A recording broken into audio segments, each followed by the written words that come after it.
Hello, and welcome to the first lesson for HSC Business Studies, Unit 3, Finance. Now in this lesson, we're going to be looking at our first subject area, which is the role of financial management. So it's basically an overview of what financial management involves. And the focus of the unit is on the objectives of financial management and all the activities that go along with that, part of the planning cycle. So the things that the financial managers do and the finance department do to achieve the objectives. Similar to other areas of management, financial management is also about planning, organising and controlling. And in this case, it's about planning, organising and controlling the financial resources of a business. So what is the strategic role of financial management? Well, basically it's to provide a link.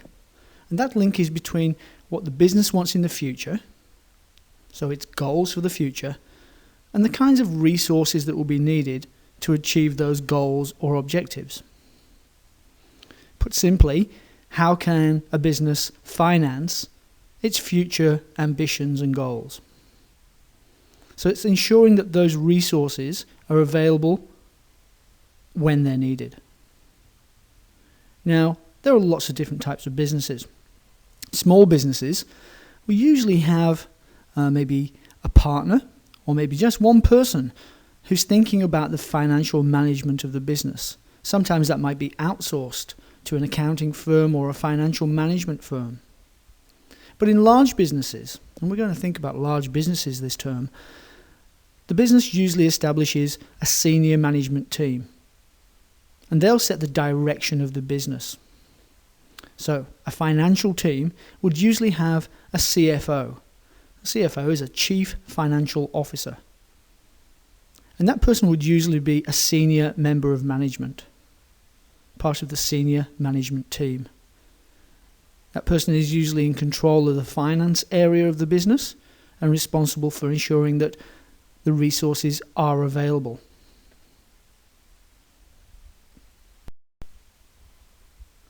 So the kinds of people who work in a large business in the finance department. If you look at the flowchart and the diagram below, the hierarchy of a business, you see that there's a chief executive officer of the business. And under there, the different areas of management. And we're looking at those, and we've already looked at operations management and marketing management as part of the course so far. There's also a human resources manager, and usually there will be a finance manager. Now, reporting directly to the finance manager could be lots of different areas. The examples here show areas such as managing the cash of the business, doing accounting, auditing the business, so checking on the business's accounts. There may be a separate department or area responsible for raising finance, and there'll certainly be an area which concentrates on the future, budgets and planning. Now, all the people who work in a business, irrespective of whether they work in the finance department, will usually now have financial knowledge. It's a basic skill of management and business.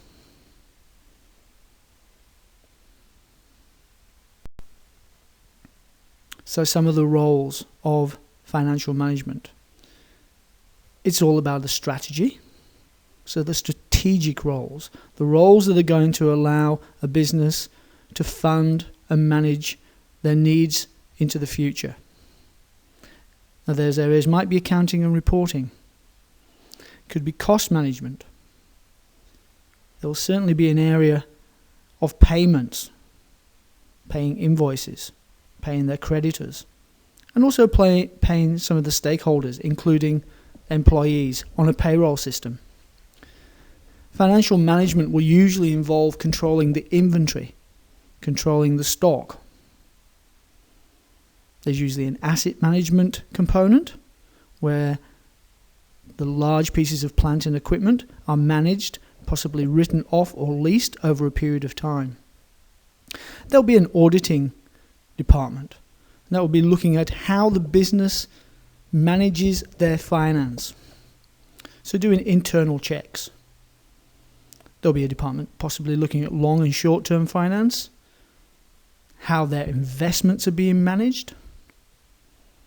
There'll be a credit control department, and as we said before, an area looking to the future, looking in 5, sometimes 1 year, 5 year or 10 year stretches, where they'll look at things like budgeting. So some of the objectives of financial management. Well, the first objective is probably an obvious one: profitability. So every owner of a business would like to get a competitive return, so a good return on their investment, to make a profit.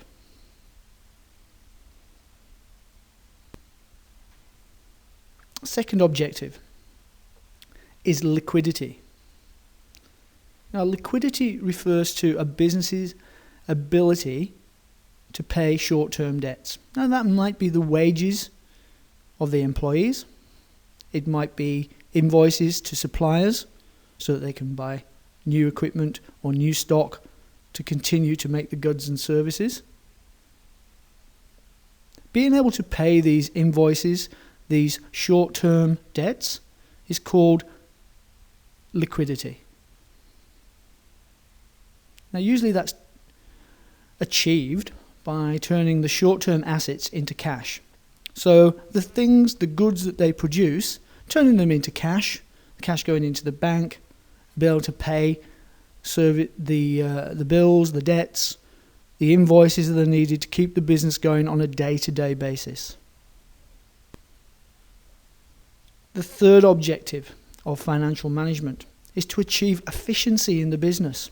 That means to do things efficiently. Sounds easy, but every department has to cooperate to have an efficient running business.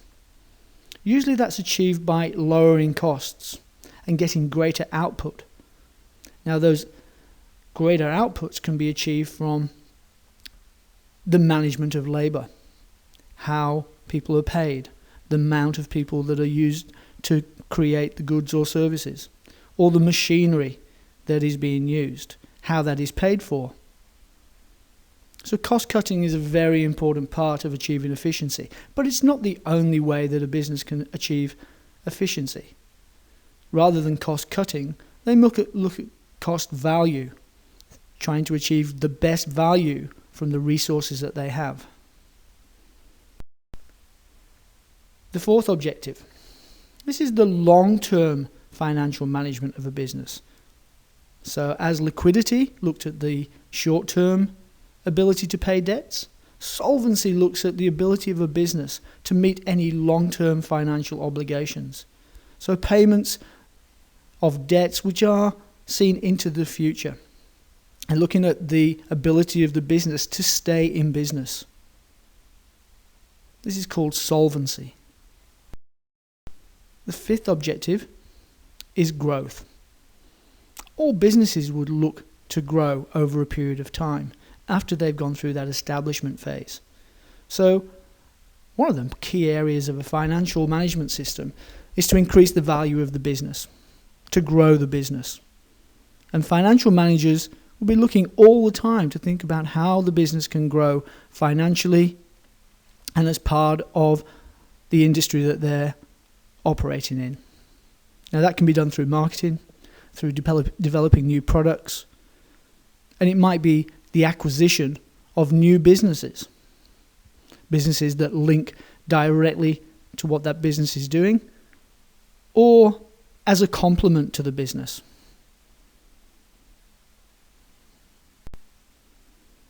The sixth objective is return on capital. So return on the investment that has been made in the business. That might be a return on the capital of the owners. So the owners may put money into the business and they would expect a return for investing that money. It also might mean that the shareholders, the people who have bought shares in the business, would like a return on their investment. They would like to see some profit or a dividend on their investment. So the financial management team need to make sure that their resources, land, labour, machinery, are all working to give a good return to the business. This is called return on capital. And seventh, long and short-term objectives. Most businesses will have a plan, goals for the future, and there will be short-term and long-term plans. In the short term, a business is certainly going to be looking to increase their profits, to make sure they have liquidity, make sure they can meet the short-term debts. And usually a business will try to increase their market share against their competitors. Try and make sure that more people are buying their products over the products offered by the competitor. Now in the long term, some of the objectives will be growth, efficiency, and obviously solvency, so that the business can continue to function in the long term.